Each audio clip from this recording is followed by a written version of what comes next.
L'École supérieure d'administration, d'économie, de journalisme et des métiers de l'audiovisuel ESAE offre de nouveaux challenges pour l'année universitaire 2023-2024. Étudiantes et étudiants, parents d'élèves nouveaux bacheliers, ESAE, c'est la garantie d'une formation de qualité à des conditions très avantageuses. À Gbedjromede, à Papa, à Boumekalavi et Parakou, inscrivez-vous en administration générale, administration du travail et de la sécurité sociale, trésor et finances publiques, impôts, diplomatie et relations internationales, journalisme et métiers de l'audiovisuel, gestion des marchés publics, planification et développement local, sciences économiques, sciences juridiques et toutes les filières des sciences de gestion. ESAE vous offre des bourses, demi-bourses et de réductions pour les premières inscriptions dans toutes ces filières. Waouh! En licence 1, 2 et 3 et en master, bénéficiez jusqu'à 50% de réduction sur tous nos sites. N'est-ce pas génial? Infoline. ESAE Gbedjromede, 3e rue à droite en quittant le carrefour Le Jador pour la BIBE Jéricho ou au plus 229 90 93 65 21 98 98 14 00 à Kpakpa au plus 229 52 88 33 33 à Boumekalavi au plus 229 52 88 44 44 Parakou au plus 229 52 46 12 12.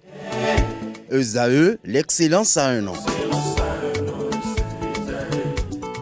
Koulamousou, bonjour à nouveau. Bonjour Kader. Exclu de la sélection équato-guinéenne par la fédération, Emilio Nsoué et Edou Salvador ont exprimé leur mécontentement et apporté des éclaircissements sur ce qui a conduit à leur exclusion dans un live Instagram hier soir. C'est exact. Bonjour à vous chers amis internautes. Alors que l'opinion publique leur colère l'étiquette de l'indiscipline, vol et conduite désagréable, les deux joueurs du Nzalang national ont démontré le contraire. Avec preuve à l'appui, l'attaquant équato-guinéen estime avoir été traîné dans la boue injustement pour lui. Les vrais coupables sont en relieu. C'est ainsi qu'il a fait de graves révélations sur sa fédération. D'abord, le joueur de 34 ans a révélé que des faux vaccins et fausses analyses sanguines ont été réalisées pour entrer en Côte d'Ivoire. Et ce, dans l'unique but de disputer la Coupe d'Afrique des Nations CAN Côte d'Ivoire 2023. Ensuite, il confie que la fédération équato-guinéenne ne payait plus l'hôtel où logeait la sélection. Là, les joueurs ont été sommés de quitter l'hôtel peu avant leur retour au pays. Cependant, la fédération séquencée de dirigeants vole dans le même temps et se partage 1 million d'euros entre eux, a-t-il poursuivi. Cela laisse penser que la fédération a voulu étouffer l'affaire ou faire taire Emilio Nsoué et Edou Salvador, et ce dans le seul but que leur agissement des dirigeants ne fuite pas dans la presse. Les propos du capitaine équato-guinéen.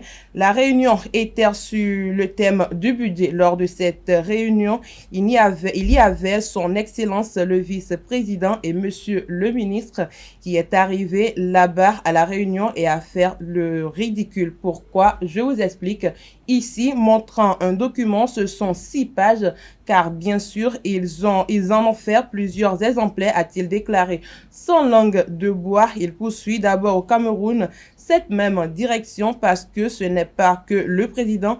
Tous les dirigeants séquencés, ces corrompus, ont emporté 1 million d'euros, une somme qui était destinée à servir pour l'intérêt de notre football local et améliorer le football dans notre pays, a déclaré le meilleur joueur de la CAN 2023. Après avoir démenti la nouvelle concernant la sanction de Crépin Diatta, la Fédération sénégalaise de football a confirmé l'information dans la soirée d'hier, jeudi. Oui, Kader, il y a quelques jours, plusieurs sources non officielles ont informé de la décision de l'ACAF sur l'affaire Crépin Diatta. La Fédération sénégalaise de football a donc réagi le mercredi 14 février pour démentir les rumeurs.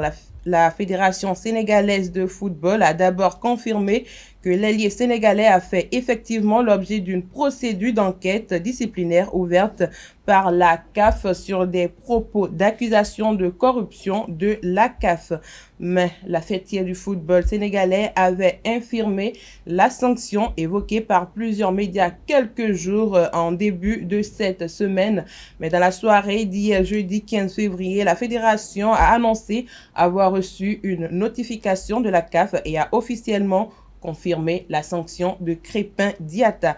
La CAF suspend Crépin Diatta, joueur numéro 15 de l'équipe nationale du Sénégal pour 4 matchs officiels avec l'équipe nationale A du Sénégal, dont 2 avec sursis pour une durée d'1 an. Ce n'est pas tout. Crépin Diatta écope également d'une amende de $10 000 payable dans les 60 jours à compter de la notification. Crépin Diatta est accusé d'avoir critiqué l'arbitrage du match Sénégal-Côte d'Ivoire en 8e de finale de la CAN 2023.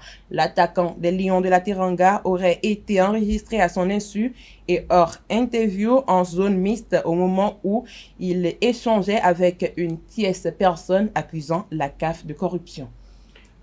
Et puis, suite au classement FIFA du mois de janvier 2024 publié ce jeudi 15 février 2024, l'équipe nationale d'Angola a gagné 24 places, une prouesse due à leur excellent parcours à la CAN 2023. Bien sûr, pour ce classement FIFA du mois de janvier, l'Angola se retrouve désormais à la 93e position mondiale après avoir gagné 24 places sur le plan africain. Les Antilopes Noires occupent désormais le 20e rang. C'est l'équipe qui a gagné le plus haut total de places parmi les autres nations africaines. L'Angola a connu une campagne de Coupe d'Afrique exceptionnelle. Les Palancas Negras ont atteint les quarts de finale de la 34e édition organisée en Côte d'Ivoire. Ils ont respectivement battu le Burkina Faso, la Mauritanie et la Namibie avant de s'incliner en quart de finale contre le Nigeria. Un excellent parcours qui a eu une incidence sur leur rang au classement FIFA.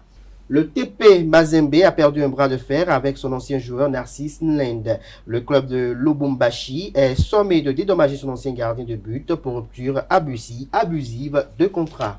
Le TP Mazembe va verser $70 000 à Narcisse Nlend pour rupture de contrat sans motif valable. Le Camerounais a porté plainte auprès de la FIFA contre le club congolais après une résiliation unilatérale de son contrat. Après audition des deux parties, l'instance a décidé de sommer le TP Mazembe pour dédommagement. Par ailleurs, la FIFA a averti les dirigeants du club lusois qu'ils seraient suspendus s'ils ne parvenaient pas à résoudre amicalement le différend avec le gardien camerounais. Le TP Mazembe est également engagé dans un autre différend avec un manager sportif en raison d'un accord non respecté. Il serait à nouveau dans le collimateur de la FIFA qui pourrait lui infliger un nouvel échec administratif.